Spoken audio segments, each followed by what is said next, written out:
अस्सलाम वालेकुम नाज़रीन, आप देख रहे हैं नसीम ज़रा 8। खुशखबरी ये है कि पाकिस्तान में कोविड वैक्सीन जो है वो पहुंच गई है और ये भी खुशखबरी है कि आने वाले दिनों में और भी ज़्यादा आएगी। चाइना के अलावा भी हम देख रहे हैं कि एक कंसोर्शियम है उससे आएगी। और दूसरी बात ये कि हुकूमत के हवाले से पीडीएम का ये कहना था कि 31 को प्राइम मिनिस्टर साहब रवाना हो जाएं। प्राइम मिनिस्टर साहब तो कोई नहीं रवाना हुए, वो भी वही जूं के तू हैं। लेकिन जो लड़ाई है पीडीएम की और हुकूमत की, वो मुख्तलिफ फ्रंट्स खोले हुए हैं। एक फ्रंट है लैंड माफिया के हवाले से, देखिएगा उस पर क्या डेवलपमेंट्स हैं। सब माफिया को मैं आज आपको एक पैगला करने के लिए हम अब कब्जा ग्रुप्स के पीछे जा रहे हैं। बहुत बड़ा एक्शन होने वाला है इनके ऊपर। तो पाकिस्तान के अंदर कोई ऐसा कानून नहीं है जो किसी असेंबली के मेंबर को भी सरकारी जमीन पे कब्जा करने की इजाजत देता हो और उसकी प्रिविलेज की सहूलत देता हो।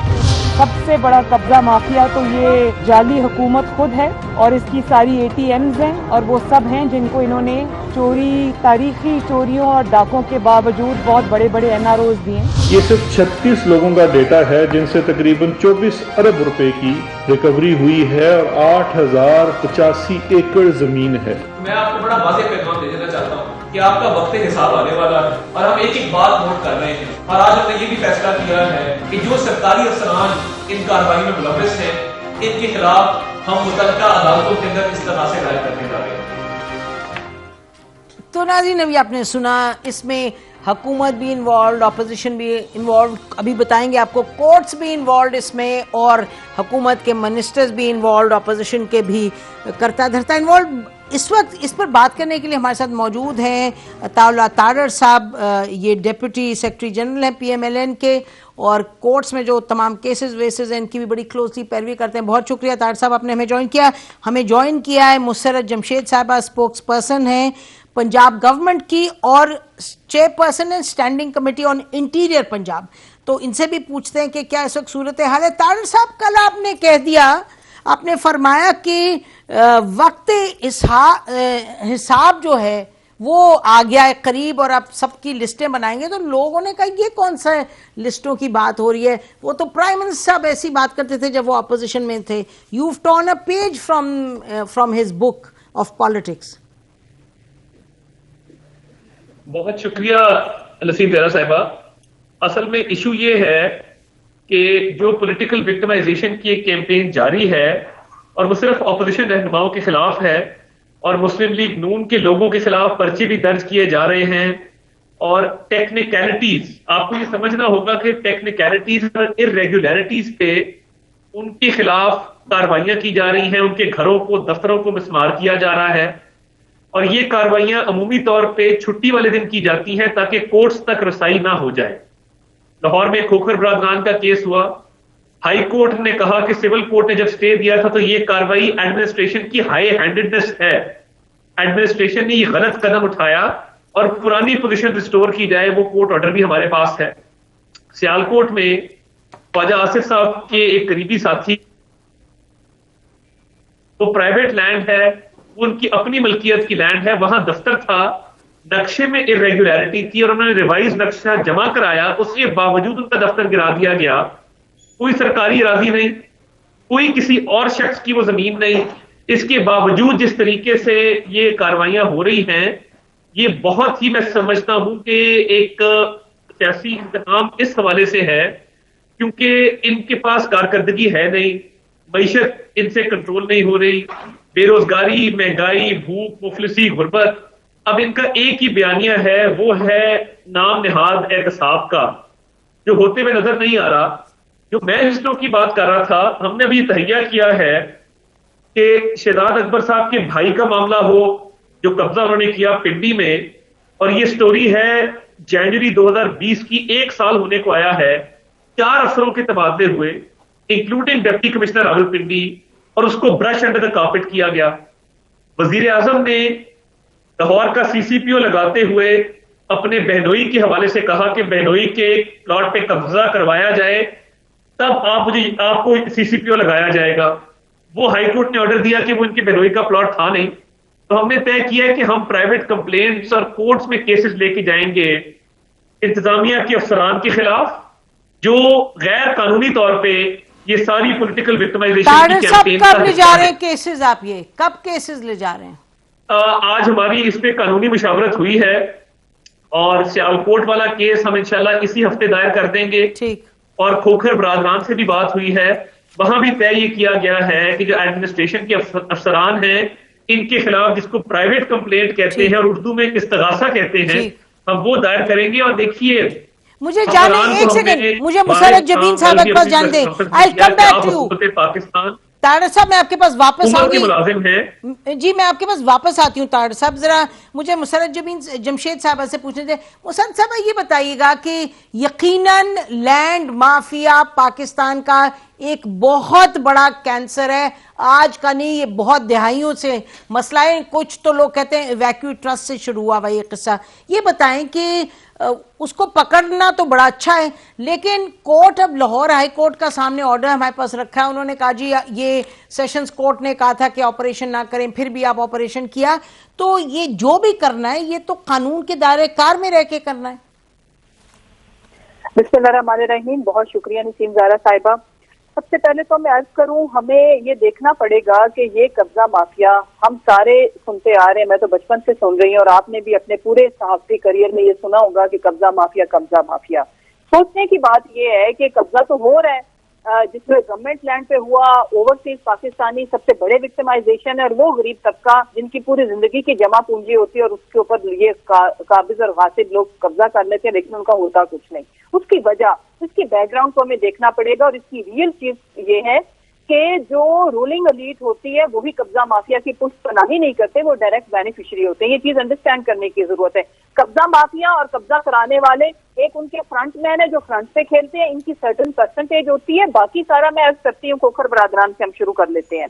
देखें, खोखर बरादरान, अगर ये कहा जाए, आप थोड़ा गौर करें, आप इनकी पॉलिटिकल इक्विपमेंट कितनी है? क्या बाकी पूरी सियासी जमात से ये ज्यादा पॉलिटिकली वाइज हैं? पॉलिटिकल इनकी सेक्रीफाइसेस ज्यादा है? पॉलिटिकल कंट्रीब्यूशन पूरी पीएम एंड एनसीकैन की ज्यादा है? ऐसी क्या गिद्दड़ सिंगी है कि ये मोहतरमा हर दूसरे दिन खोखर पैलेस के अलावा ये सांस नहीं लेती? जितनी सीक्रेट मीटिंग्स इनकी जो मीडिया ने भी हाईलाइट हुई, वो भी ये वहां पे करती हैं। उसकी वजह ये है कि इनकी एटीएम मशीन, इनकी किचन मशीन, इनकी ग्रोसरी, इनके घर के जाती उमरा के सारे एक्सपेंडिचर्स खोखर बरादरान ने उठाए हुए हैं। खोखर बरादरान जो भी कब्जा करते हैं उसका 80% डायरेक्ट मरियम और उनके वालिदे मोहतरम बेनिफिशरी है। जितनी मैं अर्ज करूं, मैं कंप्लीट कर लूं जी। अच्छा, उसके बाद देखें, लाहौर जैसे शहर के अंदर अरब रुपए, कई अरबों रुपए की प्रॉपर्टी के ऊपर ये ग्रुप काबिज था।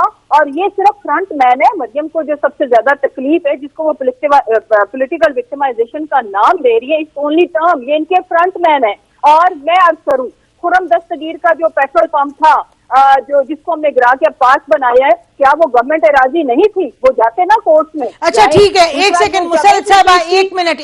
ये बिल्कुल आपने बात की उनके खुरम दस्तगीर साहब के पेट्रोल पंप की, वो ले लिया गया और उसके खिलाफ कोई कोर्ट ऑर्डर नहीं आया। मैंने तो आपसे सवाल ये किया है कि इस पे कोर्ट ऑर्डर एक आया था, उस पर बताएं कि आप बहुत सी बातें आपने की है, कुछ इसकी जाहिर है चीजों की जब एविडेंस नहीं आती उस पर तो वैसे बातें ही होती है। ये बताइए, लाहौर हाई कोर्ट ने कहा था कि आप इसको स्टे ऑर्डर दिया था उन्होंने, इनफैक्ट अभी 27 को या 26 को।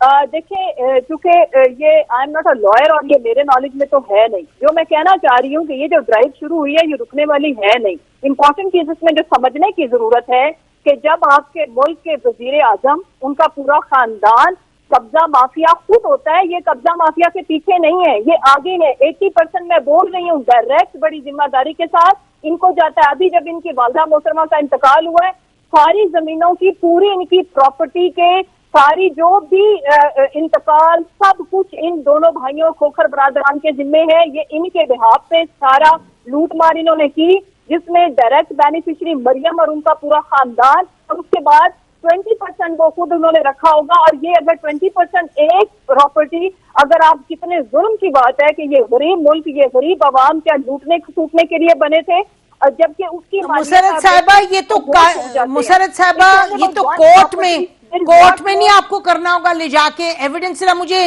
इस पे देखिए, आप बातें बहुत सी करी, लेकिन आप भी बेहतर जानती हैं, प्राइम मिनिस्टर भी कहते हैं सिस्टम में रहें, इसमें रहें, तो कोर्ट के थ्रू ये सब कुछ होगा ना जो आप कह रही हैं। देखिए मैं अर्ज करूं, मैं कहना चाह रही थी सीक्वेंस आप उसके बाद आप देखिए कि कौन कौन से लोग कोर्ट में गए हैं। कोर्ट्स आर ओपन, हम कौन सा, we are nobody to stop them कि वो कोर्ट में ना जाए। जावेद लतीफ की जो आप जुल्म, ये कि ये कैसे लोग हैं, ये किस तरह की मखलूक है कि इन्होंने जो कब्जा की जमीन थी, जो गवर्नमेंट राजी थी, अपनी वालदा के नाम कराई, और फिर देखें जिनके नाम पे की होगी फिर उनको तो देखें ना, जिसके नाम पे होगी, फिर इन्होंने ये कार्ड खेलना शुरू किया कि हमारी तो माओ कौन सी इनकी जद्दी पुश्ती वो खानदानी जमीन थी कि हमारी माओ बहनों को घसीटा जा रहा है। जब आप इस तरह के काम करेंगे तो फिर ये चीजें कंसिक्वेंसेस आपको भुगतने पड़ेंगे। उसके बाद दानियाल अजीज से जो वागुजार हुई जमीन, बताएं ना वो किस कोर्ट में गए हैं, जाए, मोस्ट वेलकम। फिर जो मायजा हमीद के हामिद साहब ने इतना ज्यादा कब्जा किया हुआ है, देखिए ये मुल्क। अच्छा तारड़ साहब, let me go to Tarar साहब। जी आप क्या, यू मेड योर पॉइंट मुसर साहब, आपने एक्सप्लेन किया, मुझे जाने दे, तारड़ साहब को इसका जवाब देने दें। जी तारड़ साहब, आपने सुन ली बात, वो बता रही हैं कि जी कह रही कोर्ट आप जरूर जाएं, कोर्ट्स खुले हैं, बट वो उसका भी जिक्र करिए जो आपकी पार्टी के लीडरान से जमीन, जो कब्जा जमीन वापस ली गई है और हुकूमत के पास है, तो वो कह रही ट्रैक रिकॉर्ड भी है और कोर्ट्स भी हैं आपके पास, तो फिर कंप्लेंट किस चीज की? बहुत शुक्रिया नसीम ज़रा साहबा। देखिए बात यह है, खोखर बरादरान का केस एक टेस्ट केस है। इन्होंने लंबे चौड़े इल्जामात लगाए, मीडिया ट्रायल करना, मीडिया पे आके इल्जामात की बौछार करना और बात है। क्या ही अच्छा होता अगर लाहौर हाई कोर्ट के चीफ जस्टिस के सामने मुसर्रत जमशेद चीमा साहिबा पेश हो जाती, या जो सरकारी वकील एडवोकेट जनरल ऑफिस से पेश हुआ उसको ये तमाम बातें बताती जो यहां पे कर रही हैं। अदालत के रूबरू ना बेनामी का लॉ आर्ग्यू किया गया कि कोई खुदा ना खास्ता वो मियां नवाज शरीफ या मरियम नवाज शरीफ साहिबा के बेनामी होल्डर्स हैं, ना ही जो बातें इन्होंने की कोई financial transactions between the Sharif family and Khokhar brothers, उसका भी कोई जिक्र नहीं है। अब खोखर ब्रदर्स के केस में विक्टिमाइजेशन, हाई कोर्ट के चीफ जस्टिस ने कहा कि विक्टिमाइजेशन है, वहां पे ये आर्ग्यूमेंट्स क्यों नहीं दिए गए? ये सारे आर्ग्यूमेंट्स क्या मीडिया ट्रायल के लिए हैं? और जो कोर्ट ने ऑर्डर दिया, कोर्ट ने कहा कि इनके साथ ज्यादती हुई है, जुल्म हुआ है, इनको इनकी पुरानी पोजीशन पे रिस्टोर किया जाए। अब प्रॉब्लम यह है कि प्राइम मिनिस्टर साहब को ब्रीफ किया जाता है कुछ मामलात पे और अपनी कारकर्दगी दिखाने के लिए झूठे सच्चे केस बना के पेश किए जाते हैं। तारड़ साहब वेरी क्विकली, तारड़ साहब लोगों के खिलाफ केसेस जो है, तारड़ साहब एक मिनट, तारड़ साहब मुझे मुसर्रत साहब बस इस पर जवाब लेने दें जो आपने पॉइंट रेज किए। मुसर्रत साहब यही बात है कि आपने जो बातें कही कोर्ट में ये चीजें रेज, वो कह रहे हैं हुई नहीं और इस वजह से कोर्ट ने कहा कि ये विक्टिमाइजेशन है। देखिए सबसे पहले तो कोर्ट में, क्योंकि मैं नहीं जा रही और इस केस को मैं नहीं मॉनिटर कर रही, ये लॉयर्स का काम है, और कोर्ट की जो भी इसके ऊपर जजमेंट आई है ना तो वो मेरे नॉलेज में, ना मैंने उसके ऊपर कमेंट किया। इंपॉर्टेंट चीज जो समझने की है, प्रिंसिपली जो बात हो रही है, मैंने बहुत सारे कब्जे जो हमने वागुजार कराए हैं अरब रुपए के, उसके ऊपर ये सारी बता देना। सबसे इम्पोर्टेंट चीज ये है कि लाहौर का क्या मैंने अर्ज की, पंजाब का, हमने तो ये जो हमारी जो कब्जा माफिया से जमीनें वागुजार कराने की जो कैंपेन है हमने प्रैक्टिकली शुरू कर दी हुई है। इनको चाहिए कि जो भी अवेलेबल फोरम है ये जाके उनमें एविडेंस पे, हमारे पास एविडेंस, इन्होंने एविडेंस दिया तो लाहौर हाई कोर्ट ने इनको उसमें इनके जितने भी लोग हैं ये कब्जे में ना सिर्फ मुलविस हैं, ये गरीब लोगों को कत्ले आम भी इन्होंने कर छोड़ा है अपने दौरे हुकूमत में, कि लोग जो असर उठाते थे, बंदे मारे, और फिर एविडेंस तो सारे के सारे कोर्ट में जब ये जाएंगे तो वहां पेश भी किया जाएगा कि किन सबूतों के तहत जो हमने जो गवर्नमेंट की राजी थी या जो गरीब लोगों की राजी थी वो वागुजार कराई। इंपॉर्टेंट चीज जो समझने की जरूरत है वो ये है कि प्रिंसिपली अगर हम इस मुल्क को ठीक करना चाहते हैं तो इन्होंने देखे जिन्होंने कब्जा किया हुआ है, नसीम ज़ारा साहिबा you are very senior, you can understand, वो ये थोड़ा कहेंगे कि ये हमारा कब्जा है। नहीं, मेरी बात नहीं मुसर्रत साहिबा, what I am not relevant, I am not relevant, the court is relevant. इसलिए आपने जो बातें पहले कही, मैं अगली बात कर जी, उसमें एक स्टेप हम और आगे जाते हैं। देखें सबसे इम्पोर्टेंट चीज जो समझने की है कि अगर ये जद्दी पुश्ती इनके पास हजारों एकड़ थे या जो भी था, कि देखें 1, 2, 3 डेकेड पीछे जाके सबके शजरा नसब सब कुछ निकल आता है, राइट। अगर इन्होंने कोई बिजनेस से पैसे कमाए, देखें ये सारा वो माफिया है, हम माफिया क्यों कहते हैं, जिनकी जो सोर्स ऑफ इनकम है या जो एसेट्स है या जो बिजनेस है वो उनकी जो भी इनहेरिट की हुई चीजें या उनकी प्रॉपर्टी जो रियली दे ओन उससे मैच नहीं इसका करता।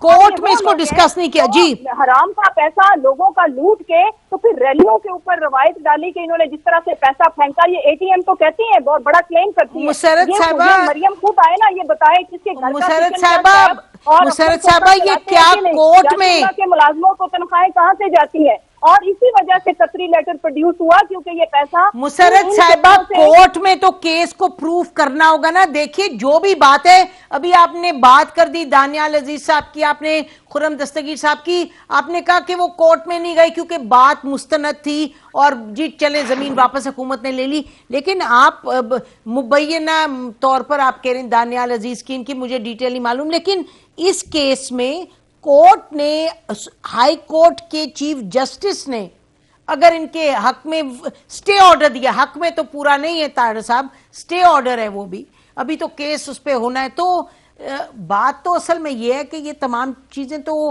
कोर्ट में जाके जब तक प्रूव नहीं होंगी तो मुशर्रत साहब ये फिर जरा मसला जाहिर है जब तक ही अनरिजॉल्व रहता है, जब तक कोर्ट में एविडेंस ना दिया जाए। ताहिर साहब मैं आपसे ये पूछना चाह रही हूँ, जो भी कुछ बात है, लेकिन कल जो आप लोगों ने कहा अब आपका आ गया है, यानी कि एहतसाब का वक्त आ गया, ऑफिसर्स का आपने कहा हमने लिस्टें बनाई है, ये आप क्यों किसको तड़ी दे रहे थे? ये तो आप किसी को डरा धमका रहे थे, यानी कि इस तरह चलेगा मुल्क? पहले इमरान खान साहब करते थे ऑपोजिशन में, अब आप कर रहे हैं।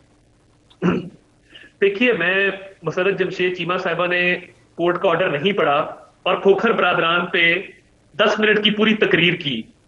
अब यही डिस्कनेक्ट है ना जी, यही डायकॉटमी है कि आपको कोर्ट के ऑर्डर का नहीं पता, आपको केस के हकायक का नहीं पता, मगर आप टीवी पे बैठ के पूरी पाकिस्तानी अवाम के सामने चोर और डाकू यहाँ पे जो है वो अलकाबाद से लोगों को नवाज रहे हैं। प्रॉब्लम ये है, चीनी पे स्कैंडल आया, जहांगीर खान तरीन ने पार्टी पे खर्चा किया, उनके जहाज पे इमरान खान साहब सैर नहीं करते रहे। मुझे यहाँ पे बातें सुना रही थी ग्रोसरीज खरीदने की, तो किसके जहाज पे सैर करते हैं इमरान खान साहब? धरने किसने फंड किए? अब चीनी पे उसको पे बैक किया है, उसको गिरफ्तार करने की जरूरत नहीं है। तारिर साहब, मेलोसा केस बना तारिर साहब, इसको बिहाइंड तारिर साहब आप थ्रेटन क्यों कर रहे थे? आप इसका जवाब देना, उनसे तो हमने पूछ लिया। मैं आ रहा हूँ, मुझे अगर आर्गुमेंट बिल्ड करने थे नसीम जरा साहब, मैं उस तरफ आ रहा हूँ। वो तो सबको पता है। उसके बाद अगर आप देखें, आटे के स्कैंडल में कोई गिरफ्तारी नहीं हुई, अद्वियात के स्कैंडल में कोई गिरफ्तारी नहीं हुई, एलएनजी के स्कैंडल में कोई गिरफ्तारी नहीं हुई, बेनोई के प्लॉट पे कब्जे वाली कोई गिरफ्तारी नहीं है। आपकी इत्तला के लिए अर्ज है, आपकी इत्तला के लिए अर्ज है कि इनके अपने एक सीनियर मिनिस्टर के ऊपर पर्चा हुआ है कत्ल का और कब्जे का। किसका? ये कहाँ की बात कर रहे हैं? कौन सी किसके ऊपर? सुना रहे हैं? नाम लेना, किसके ऊपर? अफसरान की मैंने बात की। तारिर साहब कौन से मिनिस्टर पे? मौजूद था और मैंने तारिर साहब अफसरान से ये रिक्वेस्ट की कि ये इलीगैलिटी नहीं है, आप टेक्निकलिटी और इरेगुलरिटी पे ये काम कर रहे हैं। अफसरान का ये कहना था जी हमें माफ कर दें, हमारे पे शहजाद अकबर का बहुत प्रेशर है, पंजाब हुकूमत इफेक्टिवली शहजाद अकबर चला रहा है। और देखिए, मैं आपके प्रोग्राम के तवस्सुत से भी अच्छा चीफ सेक्रेटरी जवाद रफीक मलिक साहब को एक रिक्वेस्ट करना चाहता हूं। अच्छा, मुझे ब्रेक लेने दें, ब्रेक लेने दें, ब्रेक के बाद वापस आते हैं, जारी रखते हैं। Stay with us.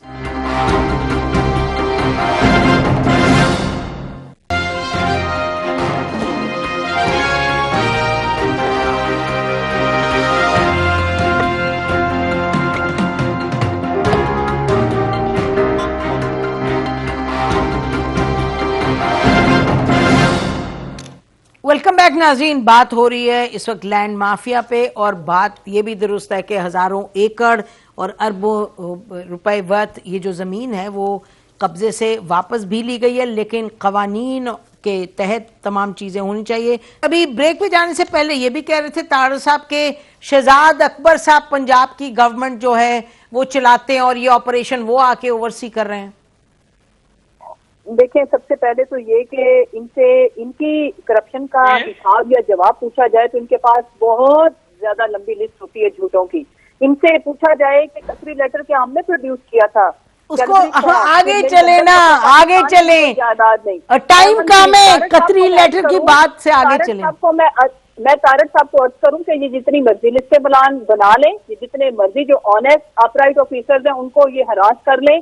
इस मुल्क के जो जिनको समझ अभी तक जो मुझे लगता है नहीं आ रही, ये कभी शहजाद अकबर साहब का नाम लेते हैं, इनको पता नहीं है कि प्राइम मिनिस्टर इमरान खान साहब अब वो ड्राइव अगेंस्ट करप्शन, कब्जा माफिया से फ्री पाकिस्तान, वो हर हाल में हमने बना के रहना है, उसकी तरफ हम गामजन है। ये चीखें निकलनी है, निकलती रहेंगी। ये शहजाद अकबर साहब कुछ भी नहीं है, ये जस्ट पार्टी का, प्राइम मिनिस्टर का एक वर्कर अदना, हम सारे अदने वर्कर हैं। हाँ, अगर इनके पास कोई ये आहू बका के अलावा कोई एविडेंस भी है कि हमारे किसी वजीर का नाम ले रहे थे, ले ना, ये क्यों नहीं उनके खिलाफ जाते?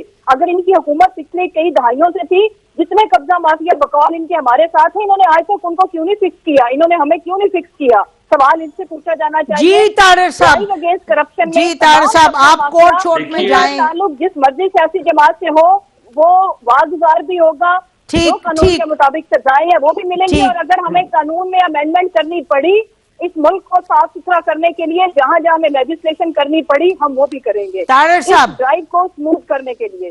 देखिए, पहली बात तो ये है कि इनकी जमात के कर्ता जहांगीर खान तरीन साहब को सुप्रीम कोर्ट ने मुलाजमों के नाम पे प्रॉपर्टी और फाइनेंशियल ट्रांजैक्शन करने पे डिस्क्वालीफाई किया। उन्होंने इस मुल्क की एग्रीकल्चर पॉलिसी बनाई, शुगर पॉलिसी बनाई, सिर्फ अपनी जेब भरने के लिए। तो इनके पास जो माफियाज हैं उसमें कब्जा माफिया भी है। प्राइम मिनिस्टर ने ऑन टेलीविजन एडमिट किया कि मैंने अपने बहनोई के प्लॉट पे कब्जा कराया है।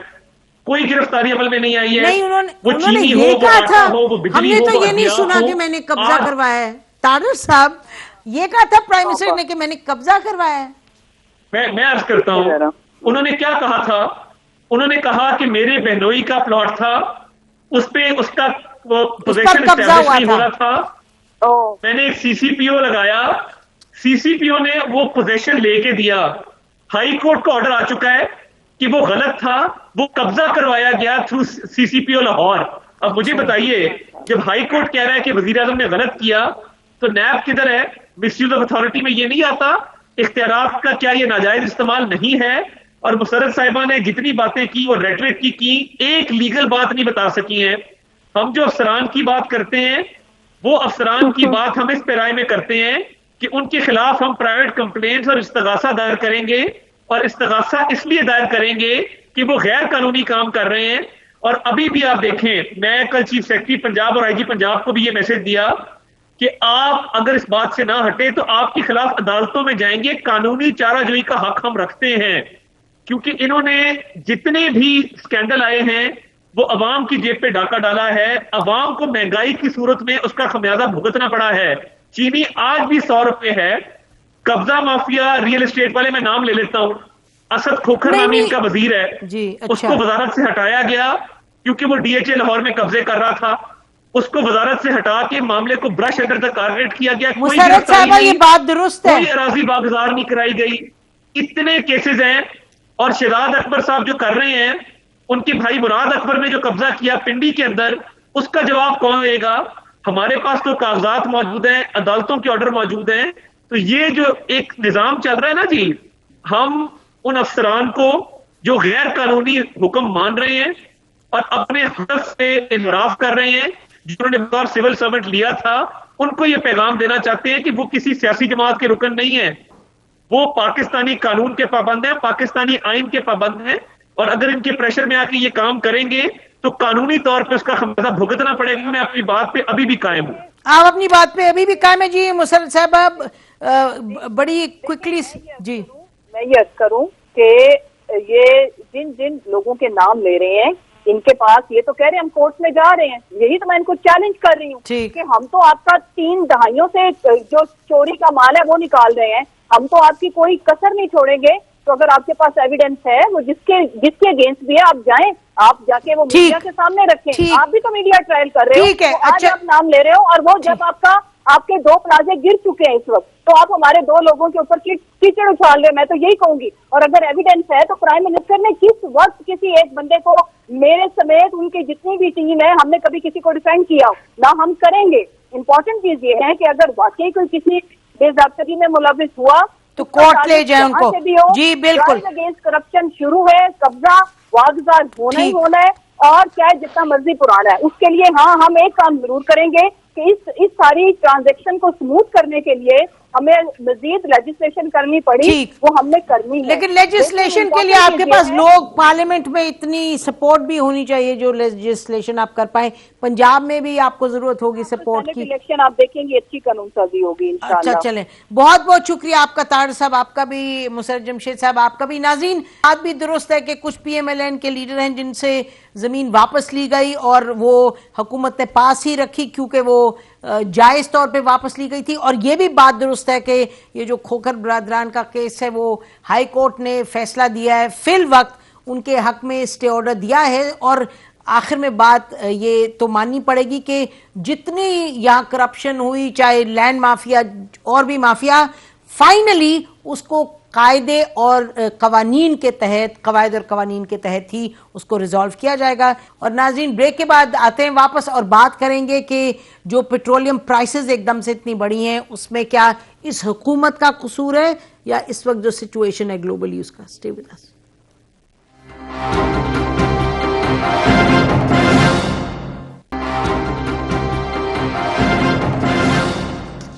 वेलकम बैक नाज़रीन। बात करते हैं इस वक्त जो बढ़ती हुई कीमतें, एक तरफ एनर्जी की, चाहे गैस है, चाहे बिजली है, चाहे पेट्रोल है, और दूसरी तरफ जो फूड इन्फ्लेशन है जिसमें कमी आ रही है। और ये कहा जा रहा है कि 2 साल में सबसे लोएस्ट है फूड इन्फ्लेशन। इस वक्त हमारे साथ मौजूद है नाज़रीन जानी पहचानी शख्सियत डॉक्टर अशफाक हसन खान साहब, इकोनॉमिस्ट हैं, नस्ट में डीन है। बहुत बहुत शुक्रिया डॉक्टर साहब आपने हमें ज्वाइन किया।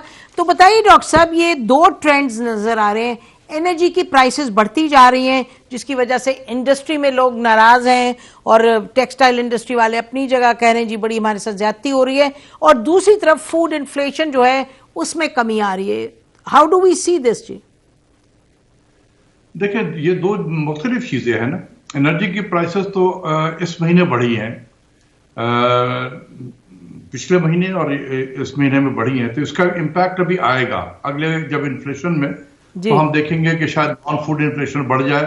फूड इन्फ्लेशन भी बढ़ सकता है क्योंकि जब भी आप बिजली की कीमत, गैस की कीमत, पेट्रोल की कीमत इस तरीके से बढ़ाएंगे तो ट्रांसपोर्ट चार्जेस बढ़ जाते हैं इसके, और तो जो भी फार्म से मार्केट जो चीजें आएंगी उसकी कीमतें बढ़ जाएंगी क्योंकि ट्रांसपोर्ट चार्जेस बढ़ जाते हैं। तो ये अक्सर मैंने देखा है, बहुत दिन से मैं गौर कर रहा हूं कि जब हमारी मईशत में कुछ एक्टिविटी होती है, कोई पॉजिटिव ट्रेंड आने लगता है, जैसे हमारा टेक्सटाइल सेक्टर जो है वो काफी एक्टिव हो चुका था और इस टेक्सटाइल में भी इंक्रीज आ रहे थे, इंडस्ट्री एज ए होल जो है वो एक्टिवेट हो चुका था, बहुत एक्टिव। प्राइवेट सेक्टर का कॉन्फिडेंस भी काफी बढ़ गया है। तो जैसे ही ये चीजें होती हैं तो गैस की सप्लाई कट कर दी जाती है, गैस की कीमतें बढ़ा दी जाती हैं, उधर बिजली की कीमतें बढ़ा दी जाती हैं, उधर पेट्रोल की कीमतें बढ़ा दी जाती हैं। तो मुझे नहीं समझ में आता कि ये करता कौन है ये इस किस्म की चीजें। डॉक्टर साहब, कोई कंस्पिरेसी तो नहीं हो सकती? हुकूमत खुद ही डिसाइड करती है। अब पता नहीं इमरान खान करते हैं या कोई उनके जो लोग होंगे वो कर रहे हैं। ये मैं बहुत दिन से ऑब्जर्व कर रहा हूं कि जब जैसे अभी इन्फ्लेशन का जिक्र आया कि कम हो गया, वाकई कम हुआ है इन्फ्लेशन, क्योंकि फूड इन्फ्लेशन कम हुई है तो ओवरऑल जो हमारा हेडलाइन इन्फ्लेशन है वो कम हो गया है। वाकई 2 साल में ये कम तरीन सतह पर आ गया, 5.7% है जनवरी ओवर जनवरी। तो अब जैसे ही ये हुआ है, अब आप देखें कि एक ही महीने में बहुत सारी चीजें बढ़ा दी गई। अब इसका इम्पैक्ट अगले महीने आएगा। तो जब मैं देखता हूं कि कोई मोमेंटम पकड़ता है, चाहे वो इकोनॉमी से रियल इकोनॉमिक एक्टिविटी में हो या इन्फ्लेशन की सतह पे हो, ये चीजें जो है एकदम खराब कर दी जाती हैं। ये कौन करता है? प्राइम मिनिस्टर साहब को भी सोचना चाहिए इन सब चीजों पे कि यही प्राइवेट सेक्टर था जिसको आप ला रहे आगे, और वो इतना एक्टिव हुआ था कि हमारे एक्सपोर्ट जो इतने जमाने से नेगेटिव ट्रेंड में था वो पॉजिटिव में आ गया। डॉक्टर साहब, लेकिन सवाल तो शायद ये पूछने का होगा कि जो एनर्जी की प्राइसेस बढ़ी, चाहे बिजली की, चाहे गैस की, चाहे पेट्रोल की, क्या ये अवॉइडेबल है? क्या किस वजह से बढ़ रही है? और कहा यह जा रहा है कि ये तो बढ़नी है क्योंकि IMF के पास जा रहे हैं, उनकी शराइत होंगी। तो देखिए ना, बस यही मैं कह रहा था कि ये मैं बार बार आपके प्रोग्राम में भी मैं कह चुका हूं कि हमारे इकोनॉमी में जो थोड़ी जान नजर आई थी, जो एक्टिविटी नजर आई, वो इसलिए आई कि फरवरी 2020 से हमारा IMF का प्रोग्राम सस्पेंडेड था, जिसकी वजह से ये हाराकारी नहीं हो रही थी। न बिजली की कीमत बढ़ रही थी, न गैस की कीमत बढ़ रही थी, न पेट्रोल की कीमत बढ़ रही थी, हर शब्द न इंटरेस्ट रेट बढ़ रहा था, न एक्सचेंज रेट में हिलजुल थी। हर चीज एक पीसफुल एटमॉस्फेयर पे चल रही थी। और मैं बार बार कह रहा था कि ये जो एक्टिविटी हमें नजर आ रही है, ये IMF के प्रोग्राम के सस्पेंशन की वजह से है। अब जैसे ही हम रीस्टार्ट करने के लिए जा रहे हैं, अब थोड़ी मईशत ने जान पकड़ी है, तो ये जान कैसे पकड़ सकती है? इसकी जान को निकालेंगे कैसे इस जान को? IMF में वापस लेके जाओ पाकिस्तान को। कौन कह रहा है जी जान निकालो? ये सब पाकिस्तानी तो इधर बैठे हैं, आप चुके हैं मिनिस्ट्रीज में, हर जगह आपको मालूम है। डॉक्टर साहब, ये भी तो कहा जा रहा है कि करंट अकाउंट डिफिसिट में अब फिर नेगेटिव की तरफ जा रही है, यानी कि करंट अकाउंट में डेफिसिट आ रहा है। दूसरा ये कहा जा रहा है यू नीड लोन आप इतने ले रहे हैं क्योंकि आपको जरूरत है पैसे की, तो पैसे की जरूरत तो IMF के पास तो जाना लाजमी है। देखिए मैडम, ये बहुत फिर लंबी गुफ्तगू हो जाएगी कि ये कौन कह रहा है। ये वही लोग कह रहे हैं जो पाकिस्तान को IMF में लेकर गए हैं। पाकिस्तान को IMF में लेकर जाया गया है। मैं बार बार कह रहा हूं कि जाया गया है। क्या मतलब डॉक्टर साहब? जाहिर है जाया गया है, हुकूमत ने तो डिसाइड किया है कि फाइनेंस टीम ने डिसाइड किया है, प्राइम मिनिस्टर ने उसको अप्रूव किया है। मुझे बहुत चीजों का इल्म है जो मैं इस टेलीविजन पर नहीं बोल सकता हूं आपके प्रोग्राम में, लेकिन मेरे लफ्ज में गौर कर लें कि हमें लेकर जाया गया है, इतना ही काफी है। इशारा जो आपको दे रहा हूं, लेकर जाया गया है, ठीक है। और जब हम पहुंचे हैं तो आपने देखा कि क्या तबाही मची थी। डॉक्टर साहब थोड़ा सा, डॉक्टर साहब एक सेकंड देखिए ना, आप ये तो है प्राइम मिनिस्टर साहब, इमरान खान प्राइम मिनिस्टर हैं, उनकी टीम है, उनकी मर्जी की फाइनेंस की टीम है, उनकी मर्जी के लोग हैं, वो अपॉइंट करते हैं लोगों को, इनपुट लेते होंगे चाहे और लोगों से, लेकिन अपॉइंट वो करते हैं। तो आप जिस भी तरफ आपका इशारा है, आप फरमा रहे हैं, आप कुछ कहना नहीं कुछ चीजें नहीं कहना चाहते, लेकिन अल्टीमेटली जो लोग आपको सुन रहे हैं उनके लिए तो यही अहम है ना कि prime minister is the decision maker. मैंने जो कुछ लिखना था, मैंने अपने 13 या 14 जून 2020 के आर्टिकल में लिखा जी, जो बिजनेस रिकॉर्ड में छपा था, हु डैमेज द इकोनॉमी। पता चल जाएगा आप पढ़ने के बाद, हु डैमेज द इकोनॉमी, किसने पाकिस्तान की मईशत को तबाह कर दिया।